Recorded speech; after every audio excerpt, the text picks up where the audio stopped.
Zandani nuko nge navuganye n'abantu muri Rayon Sport ndi ku ishuri Nyanza ntari buvuga amazina ariko niwumva ngo nabantu muri Rayon ko ari muri batatu bakomeye muri Rayon. Afahami ya Rotfi yumvikanye na Rayon mu mezi 5 ashize. Robertinho akivuga kiriya kintu cyo kujya kwivuza amaso. Burya Rayon Sport kuva icyo gihe yatangiye kuganiza Afahami ya Rotfi. Baranumvikanye n'umutozo wa Rayon Sport sezitaha azazana ndetse nabungiriza ziyitiramo ariko Reyi izashyiramo umuntu umwe mu batoza bamwungirije. Bamaze kumvikana azaba afitemo umuntu Rayon Sport izagumana nawe. Bavuga yuko rero bimwe mu bintu wenda no gusimbuza ba Eritatu we ngo muri karite ze cyangwa se mu bintu azwiho ubwo turi kujya muri Zandani tuntu nka dutatu. Icyambere buriya ntago yemera umuntu gukina umukino ku giti cye cyangwa kugaragaza ubuhanga skills mu buryo bure individuel. We yizerera muri collectivité, muri teamwork, mu guhuza umukino nka equipe. Namwe Eritatu nk'ibyo binaba yakinnye ashaka gukora nyine kugerageza ayo matire de loin kwerimina shote nshake ndebe ko na frapa ngatsinda igitego. Ntabyemera. Arakubwira ngo dukinane, kinana n'abagenzi bawe. We ni ihame. Rero iyo unyuranyije nabyo nyine muratandukana. Icyo ni icyambere. Ikindi buriya n'umugabo ngo iyo batsinzwe abari mumenye umutoza mugiye kwakira ntajya arya. Buriya ngo mukuru yakinaga nk'Ikigali gatakaza match bakamanuka kumwe bagenda bagahagarara wenda nkari za Stamford bagafata nk'akantu ko kurya. Rotfi ntashobora kurya iyo yatsinzwe ewana ngo ntarya arababara ngo arababara bikabije kuri rwa rwego n'umutozo kunitsinze yimyoza buri kanya mu modoka yimyoza. Ikindi kintu uri angazweho gikomeye orana nkako yakundi ushobora nko kuba ufite nk'umukinnyi afite nk'akantu atari gukora neza muri iyo minsi ngo ashobora gukoresha imyitozo trainings icyumweru cyose afokasinze ku gukosora ikintu kimwe ku mukinnyi umwe. Buriya ngo bagura Maranda Justin yarafite ikibazo cyo kutagira control ya ballon nziza. Niwe yitwa Maranda Destin not Justin Destin. Ngo yarafite ikibazo cyuko numwata kufite taye mwiza muremure ariko control ya ballon atari nziza. Ngo yakoresheje imyitozo y'icyumweru cyose arwana no kumubwira ngo barizagiza uyishyire ku gituza uyimanure hasi uyamortise, barizagiza uyitange n'umutwe uyisubiza umukinnyi uri mu bitugu byawe menza, barizagiza uyifunge ku kirenge uyitange mu mpande wiru kujya muri box. Iyi myitozo y'icyumweru cyose akora kuri ako kantu gatoya gukora kuri touche technique yawe bivuga ngo akunda nyine ikipe ye ko ikina umukino mwiza uri finyore. Maranda yakinye muri Gicumbi burya Exos yagiye muri Gicumbi urumva avayo ajya mu Magaju barazamukana ubu numwe mu bataka bakomeye cyane. Tutabitinzeho turabizi ko mudashaka ibyo mwe mumenye ko transfer turazitangiye. Umutoza wari mu mwaka utaha ni Afahami ya Rotfi kwizigira. Reka tunenge gato vice president kubera kubaka ku kibuga cyane gihari ibintu mbona nkumva birambabaje pe. Kumanuka abantu bose bareba ugatonganya umutoza. Buriya ntabwo abantu babazi ngo babanye bati ubwo navuga vice president wamukura ariko ushaka gutegereza ukavuga uti tugiye kujya muri vestiaire dukora agatimu toki gato gasoza umukino nabimubwirirayo ariko kumanuka umutunga intoki mu maso hafi no kumukozamo nk'urushyi ni ikintu kigayitse pe. Ni ikintu kigayitse cyane kuri vice president biterwa n'ubikoreye umutoza nka Afahami w'umusaza wabafashije. Urabizi uburyo yabafashije mukurirwa istaragoringa mu gushaka abatoza ariko uregeseza amazemo mu by'ukuri ntacyo wamushinja. Niba aramaze no gusinya mu yindi kipe ni bisanzwe. Ubu se Zabi Alonso najye kujya muri Real ntakiri nari gutoza imikino ya nyuma muri Leverkusen ni bisanzwe ariko kubikora ku kibuga abona muri mukura tuyamera nk'abantu binyangamugayo rwose ntibizongere pe nyazaye no bikora yani chadisha ni ibintu by'ubwanda bitakwiye. Hanyuma reka tuke n'ubundi dukomeza izindi match ikipe ya Marine yatsindaga Musanze nkuko twabivuze hano tuvuga ko Marine kuva yatsindwa na APR kuzongera gutakaza umukino biragoye. Wenda aza muri concentration wenda n'amakipe y'abakina ariko kuva yatsindwa na APR barashe Musanze barashe Vizier barashe Musanze nindi match kuri kibazo ayirasa ni ikipe ihagaze neza nyine ubwo bari kurwa n'uburyo ariko Musanze ibibazo bikomeye kuri Musanze isigaje gukina match ya APR na Mukura biragoye cyane kuri Musanze ishaka kwitakaza yombe. Urumva match ya Mukura ahubwo ni rero eje kwa kabiri urumva niba itsindwa sinzi ko bazatsinda APR. Ikipe bita Muhazi iri mu nzira zimanuka isanga Vision yatsinzwe na Gasogi United. Ubundi hagati ya Muhazi na Musanze n'Amagaju ari zasanga Vision ize 3 Felicitation kuri Gasogi Gasogi ijya gukina na Muhazi ibyo abantu bavugaga baravuga ati Gasogi n'ubundi mu cyiciro cya mbere ishaka guharira Muhazi abantu bose bumvira yiharira ariko yarayitsindiye kimwe urumva kimwe ku busa yitsinda baho uzarwana n'ubuzima ku giti cyawe twe turakwitsindiye urumva uyu munsi ni match iza guhuza ikipe ya AS Kigali. AS Kigali mbonye yemeye gukina nta myitozo yigeze ikora barabanje bavugana ko babaha 150 kujya mu kibuga gusa kuri match 3 zisigaye bakajya baha igitane oya ntago ari prime amafaranga y'ikiraka n'amafaranga yo gukina ni watsinze ko prime bayiguha bagushimira ko watsinze numvi amakuru ari nuko bayagejeje kuri desa gukandagira mu kibuga gusa AS Kigali isoye navuga nk'iki afishe ya match uvuga kiri bukine babyeme mu kanya nka ni babyeme ko ari bukine ndetse nakora imyitozo nimugoroba itazi nibiri bukine baravuga bati nakereka dukine match y'itanu muri duhe cyangwa 200 gukandagira mu kibuga gusa ubwo na match kurikiyeho ni 200 ubwo nibo 400 bagiye gusarura mu mikino ni 600 kose gaje imikino 3 yibara bakina tugiye kujya kuri match ya Gorilla na APR Football Club match ya Rayon Sport na Bugesera zitarangiye Eric Ndagijimana agiye kuduza details zose z'ibyabaye twe turagaruka tureba the way forward kuri match ya Bugesera na Rayon Sport itararangiye niki kiri bukurikireho ibindi byose bya mbere ibaruwa ya Rayon ibaruwa ya Ferwafa designation mu nkuru biraye bikubiyemo n'izindi details byabaye mu ubundi turagaruka ni bumve urugendo rwa mbere yuko match ya Rayon Sport iba kugeza match baye noneho uko byagenze aho nyuma rero niho turi twe turaganira muri match mbere match na nyuma yaho yego umunsi wa 28 umunsi wavuzweho byinshi mbere yo kutangira ibibazo by'abasifuzi guhangana kw'amakipe ari mu myanya ya nyuma ashaka kutamanuka mu cyiciro cya kabiri ibiganiro by'abatoza bagomba kujya mu yandi makipe ndetse na bamwe mu batoza bahagaritswe gutoza umukino w'umunsi wa 28 kubera ko hari ibyo baketsweho gushyirwa ku masaha hamwe imikino ya Rayon Sport na APR FC nabyo byagarutsweho cyane mbere y'uko uyu munsi utangira gusa nanone ni umunsi wagombaga kugena abagomba gutwara igikombe cya shampiyona ndetse n'abandi bagomba kumanuka mu cyiciro cya kabiri reka byaranze uyu munsi wa 28 wa shampiyona y'u Rwanda tubere kuri Kigali Pele Stadium ndetse no kuri stade ya Bugesera mu karere ka Bugesera ni imikino yabaye kuri uyu wa gatandatu ku isaha 9 APR FC yakira ikipe ya Gorilla Football Club naho mu karere ka Bugesera ikipe ya Bugesera yari yakira ikipe ya Rayon Sport ku isaha 9 tariki 17 Gicurasi 2025 ababyibuka neza umukino ubanza wahuje ikipe ya APR FC ndetse n'ikipe ya Gorilla Football Club umukino ubanza ikipe ya APR FC yatewe impaga kubera gukinisha abanyamahanga benshi mu kibuga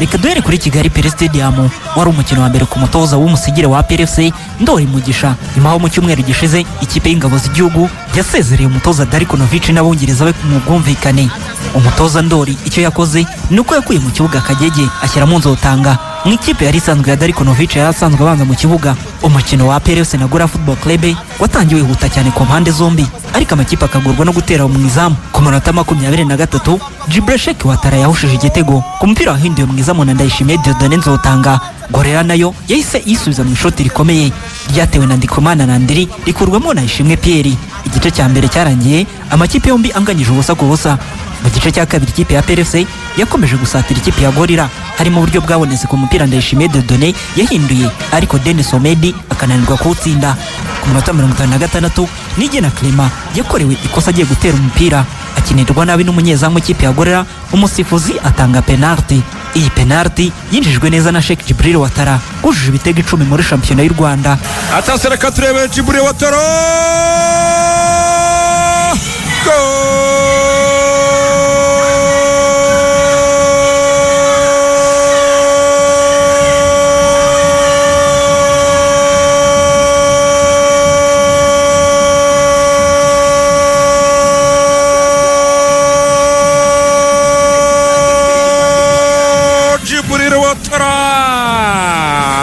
sansanike nziza cyane Jibril Watara areba umuzamu nagisa nayo Serge uburyo ahagaze Serge avayo arahagaze bareba bamutera nyuma gutsindwa iki gitego kipe ya Gorilla Football Club yagarukanye imbaraga itangira gusatira izamu rya APR FC ishaka igitego cyo kwishyura mu gihe APR FC yari yasubiye inyuma ikina ama contre attaque gusa ku minota 80 Ishimwe Pierre yarokoye ikipe ya APR FC ku mupira wari uvuye muri corner yatewe n'ikipe ya Gorilla Football Club Ishimwe Pierre umupira yawufashe neza ku minota 89 Bobo Kamara wa Gorilla Football Club yahaye ikarita itukura ku ikosa yari akoreye niyo mugabo Claude umukino warangiye ikipe ya PRFC itsinze ikipe ya Gora Football Club igitego kimwe ku busa yisubiza umwanya wa mbere ku rutonde rw'agateganyo rwa shampiyona y'u Rwanda n'amanota 61.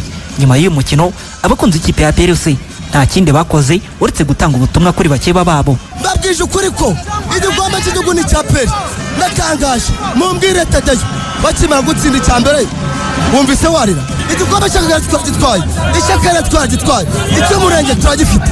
Noneho se urumva igikombe cy'igihugu, mbabwije ukuri ko igikombe cy'igihugu ni cya PRFC. Turashimira Imana Bugesera nayitumye. Njyewe iti cya mbere narayibonye. Iyi ni Confederation Cup. Urumva ndashaka kuzijyana ari itike ebyiri.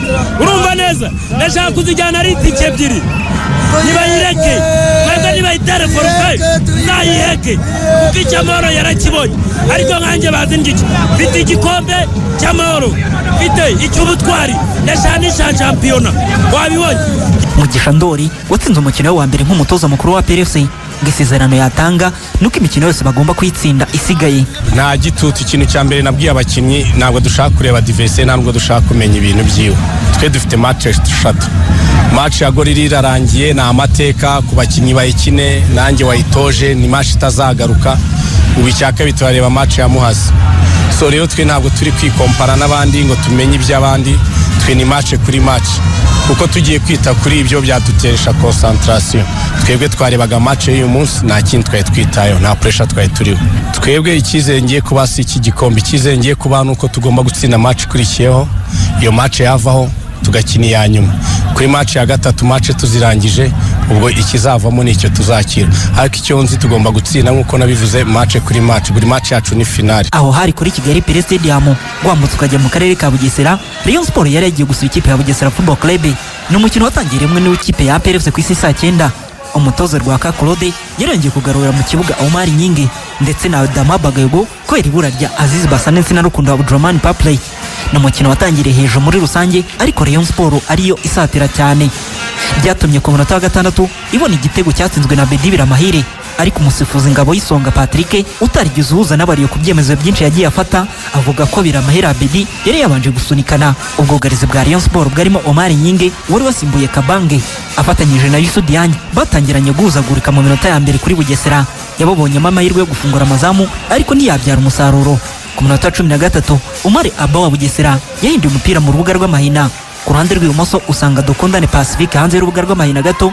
Uyu mupira yawinjije mu rubuga rw'amahina maze Ruhinda Faruku atsinda igitego cya mbere cy'ikipe ya Bugesera Football Club.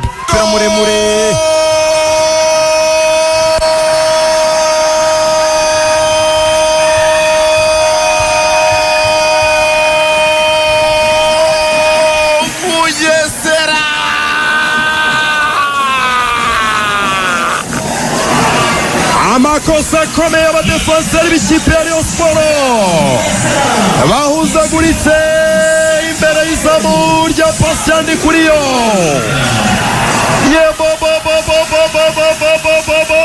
Farouk Santongo. Mu bihe bitandukanye by'uyu mukino abakinnyi ba Rayon Sport bagiye bagaragaza kutishimira ibyemezo by'abasifuzi, abafana nabo bakabatera akanyabagabo. N'ubundi bari bagaragaje ko aba basifuzi bari bahawe uyu mukino bari bamaze iminsi batitwara neza.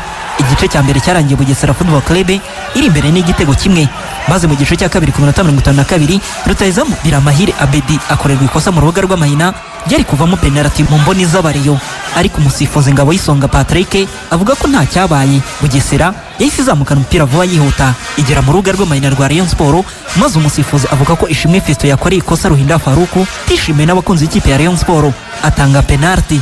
Iki cyemezo nicyo cyabaye imbarutso y'ibyabaye byose, aho abakinnyi ba Rayon Sport n'abafana batigeze babyishimira kugeza ubwo babwiye umunyezamu wabo Ndikuriyo Pasi ko yava mu izamu. Abakinnyi bakomeje gushyamirana babwira nabo umusifuzi wo hagati mu kibuga, ariko birangira umunyezamu Ndikuriyo Pasi agarutse mu izamu nyuma y'iminota 6 umukino uhagaze. Omar Abba niwe wateye penalty y'igitego cya kabiri. Omar Abba ritakuma, attention reka turebe.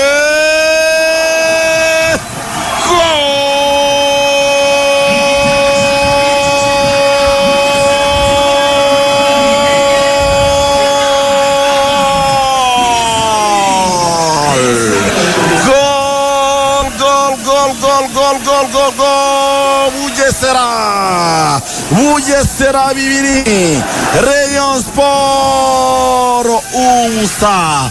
maze nyuma yo kwinjizwa igitego abafana bari ku gice cyahasigaye hose hari itaka risanzwe ribamo amabuye, batangira gutera ibirimo amabuye. Umusifuzi wa kabiri w'igitambaro Ruhumuriza Justin, uyu musifuzi yeza ava ku ruhande yari ariho aza mu kibuga mo hagati. Umukino ntiwongera gutangizwa kugeza ubwo polisi ndetse n'abakinnyi ba Rayon Sport bagiye gusaba abafana ba Rayon Sport guhagarika ibyo barimo gukora, ariko bikaba byusa.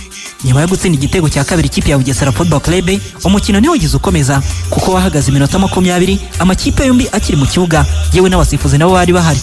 Ku isaha isa 10:35 nibwo komiseri w'umukino Munyemana Hudu yavuze ko umukino uhagaze kubera umutekano muke uri kuri stade ya Bugesera. Ibi byatangarijwe abafana benshi bari bitabiriye uyu mukino, maze umukino usubikwa gutyo. Ishimwe Fisto niwe wakoze kuri Ruhinda Faruku, umusifuzi atangamo penalty. Guhara uko byagenze, wari umukino utoroshye, wari umukino urimo amakosa menshi twagerageje gukina, ariko birangiye kuri ya nyine nk'uko nawe mubibonye. Urabona ko abafana bo action wenda bagaragaje no burakari wenda bitewe n'ibyabaye mu kibuga. Icyo twe twababuzaga ni ugukomeza kuheza amabuye mu kibuga tutajya n'ubikomerekeramo. Ikiza nuko hari kamera action kandi iragaragara, urumva basubiramo inyuma bakareba kuko nyisi naho nahuriye nawe sinanamukozeho. Action kiza nuko kamera zari bigaragara bagende barebe. Narebye usibye no kurebaho nanjye bwanjye wari ukurikiye action sinigeze mukoraho penalty.